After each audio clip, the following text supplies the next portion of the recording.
नमस्ते दोस्तों। क्या आपको भी मैथ से डर लगता है या कैलकुलेशन करने वक्त आपकी स्पीड स्लो हो जाती है? अक्सर कंपटीशन एग्जाम में स्टूडेंट सिर्फ इसलिए पीछे रह जाते हैं क्योंकि उन्हें 20 या 30 तक का टेबल नहीं आता है। पिछले 5 साल से ऑफलाइन कोचिंग में मैंने हजारों बच्चों को सिखाया है कि मैथ डरने की नहीं, समझने की चीज़ है। मैं यहाँ आपका होस्ट और दोस्त, आप देख रहे हैं कोर कॉन्सेप्ट। आज मैं आपको दिखाऊंगा बिना रटे कैसे आप कुछ ही सेकंड में टेबल लिख सकते हैं। तो चलिए सीधा स्क्रीन पर चलते हैं। कैलकुलेशन सीखने से पहले आपको कुछ चीज़ आना चाहिए, जो कि है addition, subtraction, multiplication, division, BODMAS, square, cube, table, percentage, decimal, fraction. हम लोग इस सीरीज़ में ये सारे कुछ सीखेंगे। और हाँ, आप लोग सभी को मैं ये बता दूं, ये कैलकुलेशन सीखने से क्या फ़ायदा है। कैलकुलेशन से हमारे मैथ को स्पीड मिलता है और साथ ही रीजनिंग का स्पीड बढ़ जाता है। तो हम लोग को यहाँ स्पीड इंक्रीज करना है, तो हम लोग को ये कैलकुलेशन पूरा सीरीज देखना पड़ेगा। इससे हम लोग को बहुत फ़ायदा होगा। और दूसरी बात, कैलकुलेशन में हम लोग सीखेंगे कैसे किसी भी टेबल को 11 से लेकर 99 तक कैसे लिखेंगे फास्टली। हम लोग जानते हैं 1 से लेकर 9 तक टेबल तो सारे लोग को याद होता है। तो चलिए पहले शुरू करते हैं एक छोटा सा टेबल लिखने का। तो टेबल का शुरुआत करते हैं 17 से।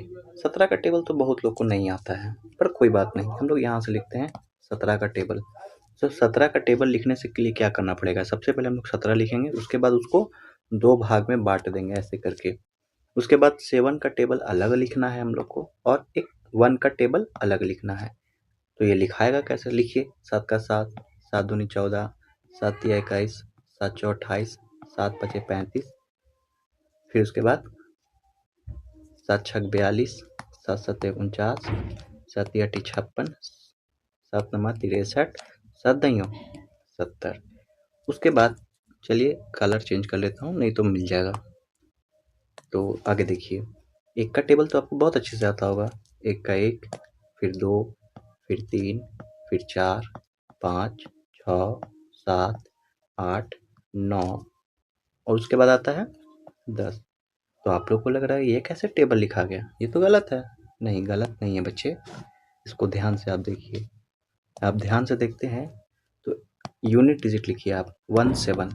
इसका यूनिट डिजिट लिखिए मतलब 4, और बाकी जो भी एक्स्ट्रा हो जाता है बगल में आप लोग ऐड कर दीजिएगा। तो 2 1 3, इसका यूनिट डिजिट क्या होता है 1, और बगल में आप ऐड कर दिए 3 2 5। उसके बाद आप क्या लिखिएगा 8, उसके बाद क्या लिखिएगा 4 2 6, वेरी गुड। उसके बाद क्या है 5, उसके बाद 5 3 8, उसके बाद क्या लिखिएगा 2, उसके बाद 6 4 10, सेम 9 लिखिएगा, 7 4 11, वेरी वेरी गुड। इसी तरीका से हम लोग यहाँ लिखेंगे, यहाँ 6 लिखेंगे, यहाँ पे लिखेंगे 8 5 13, उसके बाद यहाँ लिखेंगे 3, उसके बाद 9 6 15, उसके बाद यहाँ लिखेंगे 0, और 10 7 17। इस प्रकार देखिए मित्रों, हम लोग ने 17 का टेबल लिख लिया। तो इसमें डरने वाली कोई बात नहीं है, इसी तरीका से हम लोग सीख गए। सेम इसी प्रकार हम लोग सीखेंगे 86 का टेबल, 93 का टेबल, 42 का टेबल। आप लोग ये सारे टेबल अब इसी मेथड से आप लोग लिखिए और प्रैक्टिस करिए। और हाँ, एक बात और मैं आपको यह बता दूं कि कैलकुलेशन में आप लोग जो टेबल याद करेंगे, इंग्लिश में नहीं याद करिएगा, आप लोग इसको हिंदी में याद करिएगा। क्योंकि इंग्लिश में है ना, टेबल पढ़ने में टाइम लगता है, और हिंदी में हम लोग जल्दी जल्दी पढ़ लेते हैं।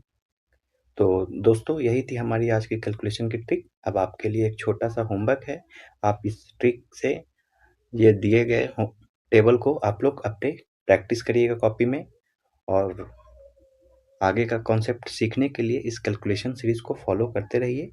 और हाँ, अगर आपको वीडियो पसंद आई है तो लाइक करें और कोर कॉन्सेप्ट को सब्सक्राइब करें। और हाँ, अगली वीडियो में प्रैक्टिस करते रहिएगा, और अगली वीडियो में हम लोग और भी कैलकुलेशन का ट्रिक लाएंगे। तो कृपया चैनल से जुड़ना ना भूलें और इसको सब्सक्राइब करें। Thank you. जय हिंद।